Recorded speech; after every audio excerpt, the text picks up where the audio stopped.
রমজানের আগের এক সন্ধ্যা, ঘরজুড়ে নরম আলো, দেয়ালের পাশে বইয়ের তাক, আর মেঝেতে বসে আছে এক কিশোর, সাদা টুপি, হালকা নীল পাঞ্জাবি পরা।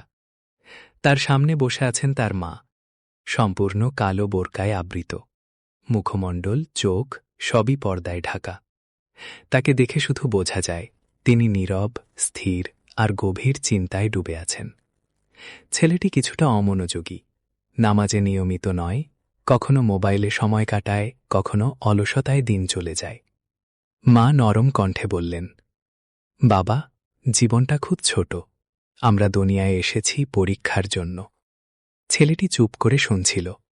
মা আবার বললেন, রমজান আসছে, এই মাসটা যদি ঠিকভাবে কাটাতে পারো তাহলে আল্লাহ তোমার অন্তর বদলে দেবেন। ঘরে নীরবতা নেমে এলো। মায়ের মুখ দেখা যাচ্ছিল না, কিন্তু তার কথাগুলো যেন সরাসরি ছেলের হৃদয়ে গিয়ে লাগছিল। সেই রাতেই ছেলেটি সিদ্ধান্ত নিল, সে বদলাবে।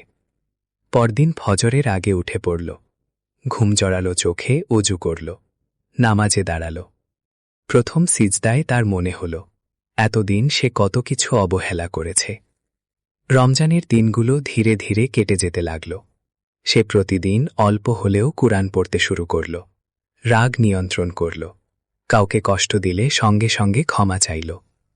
একদিন সেহরির সময় সে দেখল তার মা আগে থেকেই উঠে দোয়া করছেন। মুখ দেখা যায় না, চোখও না, কিন্তু সিজদায় থাকা সেই অবয়ব যেন আলোর মতো লাগছিল। শেষ দশকের এক গভীর রাতে, চারদিক নিস্তব্ধ, সবাই ঘুমিয়ে, ছেলেটি নিজে থেকেই উঠে দাঁড়াল তাহাজ্জুদের জন্য।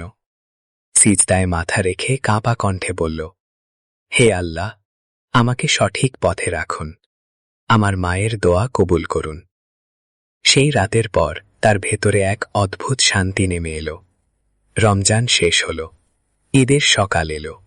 নতুন কাপড়ের আনন্দের চেয়েও বড় ছিল তার অন্তরের প্রশান্তি। সে বুঝে গেল, মায়ের মুখ দেখা না গেলেও তার তাকওয়া, তার দোয়া, তার নীরব শিক্ষা ছিল তার জীবনের সবচেয়ে বড় আলো।